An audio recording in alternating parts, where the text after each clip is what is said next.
स्वागत है आपका। इस चैनल पर आपको नई नई और दिलचस्प कहानियां मिलती हैं। अगर आप पहली बार इस चैनल पर आए हैं तो चैनल को सब्सक्राइब कर लीजिए और वीडियो अच्छी लगे तो कमेंट और लाइक करना बिल्कुल मत भूलिएगा। बहुत समय पहले कोसल देश के एक प्रसिद्ध ब्राह्मण परिवार में एक बालक का जन्म हुआ। उसके जन्म के समय आकाश में कुछ विशेष ग्रह नक्षत्रों की स्थिति बनी हुई थी। राज ज्योतिषी ने बालक की कुंडली देखी और घोषणा की, यह बालक असाधारण शक्ति और प्रतिभा लेकर जन्मा है, लेकिन यदि इसका जीवन गलत दिशा में गया तो यह भयंकर विनाश का कारण बन सकता है। इसका नाम अहिंसक, हिंसा से रहित रखना ही उचित रहेगा। बालक का नाम रखा गया अहिंसक। माता-पिता, विशेष रूप से उसकी मां, उसे प्रेम पूर्वक और अनुशासन में बड़ा करने लगे। जब अहिंसक कुछ बड़ा हुआ तो उसे प्राचीन भारत के सबसे प्रतिष्ठित विद्यालय तक्षशिला में भेजा गया।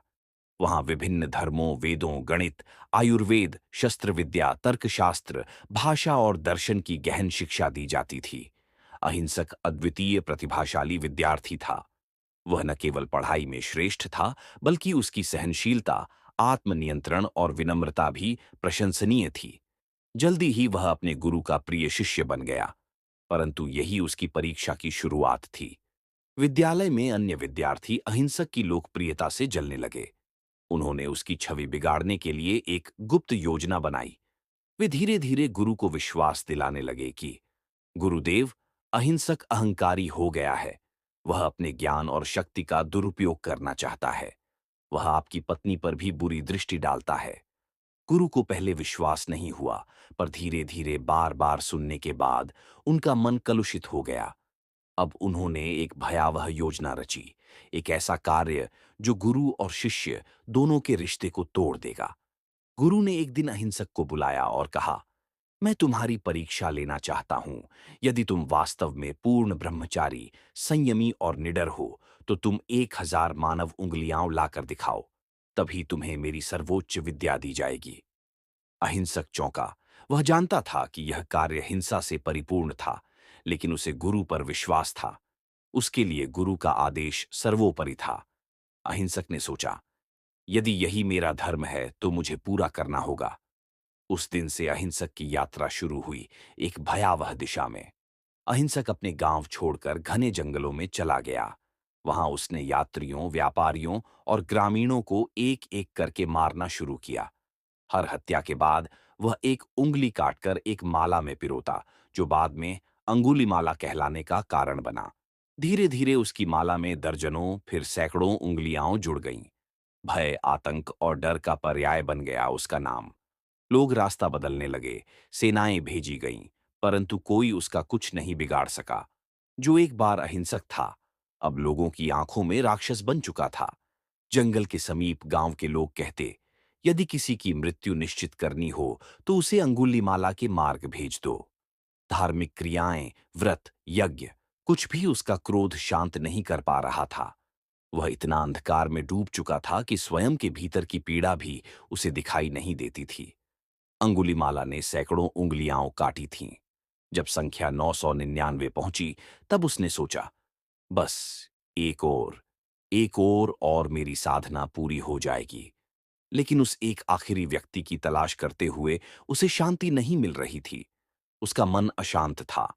वह गहराई से भीतर महसूस करने लगा कि कुछ गलत है। वह अकेले बैठा, माला को देखता और सोचता, क्या यही मेरा धर्म था? उसी समय भगवान बुद्ध ने जंगल की ओर चलने का निश्चय किया। उन्होंने देखा कि यह अंगुलीमाला बहुत पीड़ा में है, लेकिन उसे खुद समझ नहीं आ रही। बुद्ध ने मध्यम गति से चलना शुरू किया, उसी मार्ग पर जिससे अंगुलीमाला लोगों को रोकता था। बुद्ध के शिष्य और स्थानीय गांव के लोग चिल्लाए, नहीं, नहीं, उस ओर मत जाइए। वहां अंगुलीमाला है जो किसी को जीवित नहीं छोड़ता। बुद्ध मुस्कुराए और बोले, जिसका जीवन हिंसा से ग्रस्त है, वह प्रकाश का अधिक प्यासा होता है। मैं उसे रास्ता दिखाऊंगा। वह आगे बढ़ते रहे। बुद्ध को जैसे ही पता चला कि अंगुलीमाला आसपास के गांवों में आतंक फैला रहा है, उन्होंने स्वयं वहां जाने का निर्णय लिया। वह अकेले चले, बिना किसी डर के, क्योंकि उनके भीतर था आत्मज्ञान का तेज और करुणा का अपरिमित स्रोत। जैसे ही वे जंगल में प्रवेश कर रहे थे, लोग चिल्लाते हुए पीछे खींचने लगे। वहां मत जाइए, अंगुलीमाला खून का प्यासा है, कोई जीवित लौटता नहीं वहां से। बुद्ध ने शांत भाव से उत्तर दिया, उसके भीतर भी बुद्धत्व है, केवल वह अभी अज्ञान के अंधकार में है। और वे बढ़ते गए, बिल्कुल शांत, स्थिर, निर्विकार। अंगुलीमाला एक ऊंचे स्थान से बैठा सब देख रहा था। जैसे ही बुद्ध उसके इलाके में पहुंचे, वह उठ खड़ा हुआ और चिल्लाया, ठहरो, रुक जाओ। बुद्ध चुपचाप चलते रहे। अंगुलीमाला भागा, उन्हें पकड़ने की कोशिश की, पर एक अजीब बात हुई। वह जितनी तेज दौड़ता, बुद्ध उतने ही दूर दिखते। वह चिल्लाया, तुम क्यों नहीं रुक रहे? बुद्ध ने पहली बार रुककर उसकी ओर देखा और बोले, अंगुलीमाला, मैं तो पहले ही रुक चुका हूं, अब तुम्हें रुकना है। यह वाक्य सुनते ही अंगुलीमाला स्तब्ध रह गया। क्या मतलब? तुम तो चल रहे हो, मैं दौड़ रहा हूं। बुद्ध बोले, मैंने अपने भीतर की हिंसा, लोभ, द्वेष और अज्ञान से स्वयं को मुक्त कर लिया है। मैं संसार की गति से रुक चुका हूं, अब तू कब रुकेगा? इन शब्दों ने अंगुलीमाला के भीतर कुछ तोड़ दिया, जैसे किसी ने बहुत समय से बंद द्वार को खोल दिया हो। अंगुलीमाला जमीन पर गिर गया, उसके हाथ कांप रहे थे, उसकी आंखों से आंसू बहने लगे। वह बोला, हे प्रभु, मुझे क्षमा करें, मैंने अज्ञान में इतने पाप किए हैं, क्या मेरे जैसे अपराधी को भी मुक्ति मिल सकती है? बुद्ध ने शांत स्वर में कहा, हर प्राणी को परिवर्तन का अधिकार है। तुम अब अपने भीतर के प्रकाश को पहचानो, अपने किए कर्मों का फल भोगो, पर आत्मा को मुक्त करो। हर प्राणी को परिवर्तन का अधिकार है। तुम अब अपने भीतर के प्रकाश को पहचानो, अपने किए कर्मों का फल भोगो, पर आत्मा को मुक्त करो। अंगुलीमाला ने वहीं पर सिर झुकाया और कहा, मुझे अपने संघ में ले लीजिए, मुझे भिक्षु बना लीजिए।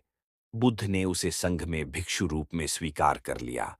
अब वही अंगुलीमाला जो लोगों को मारता था, लोगों के लिए भिक्षा मांगने निकला। शुरुआत में गांव वाले उसे देखकर डरते थे, पत्थर फेंकते थे, ताने मारते थे, परंतु वह शांत रहता। बुद्ध ने कहा, यह सब तुम्हारे पूर्व कर्मों का फल है। धैर्य रखो, क्षमा को आत्मसात करो। जब कोसल देश के राजा पासेंदी को पता चला कि अंगुलीमाला बुद्ध के शिष्य बन गया है, तो वह खुद बुद्ध से मिलने पहुंचे। राजा, हे तथागत, क्या यह सच है?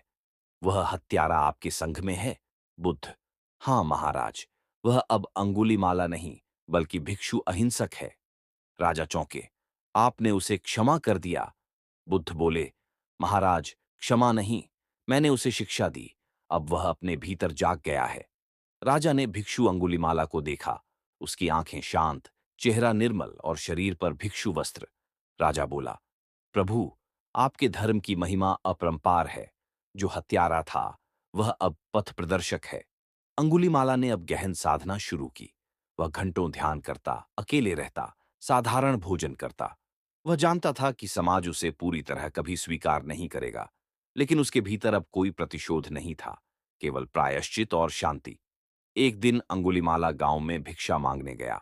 एक औरत उसे देखकर बुरी तरह चीख पड़ी, मेरे पिता और भाई को तूने मारा, आज तू शांति की बातें करता है? वह केवल झुक गए, बोले नहीं। उनकी आंखों में पश्चाताप साफ झलक रहा था। धीरे धीरे गांव वालों को उनका मौन संकल्प दिखने लगा। कुछ महिलाएं उन्हें भिक्षा भी देने लगीं। बुद्ध के निर्देश पर एक दिन अंगुलीमाला को एक प्रसव पीड़ित स्त्री के पास भेजा गया, जिसे गांव की औरतें सहायता देने से डर रही थीं। वह स्त्री कराह रही थी।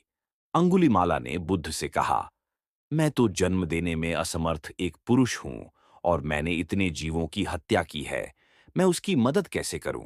बुद्ध बोले, यदि तुम सच्चे हृदय से उसके पास जाओ, करुणा से भरकर, और कहो, मैंने जन्म से अब तक कभी जानबूझकर किसी को आहत नहीं किया, यदि यह सत्य है, तो यह स्त्री सुरक्षित जन्म दे। वह गया और वही कहा।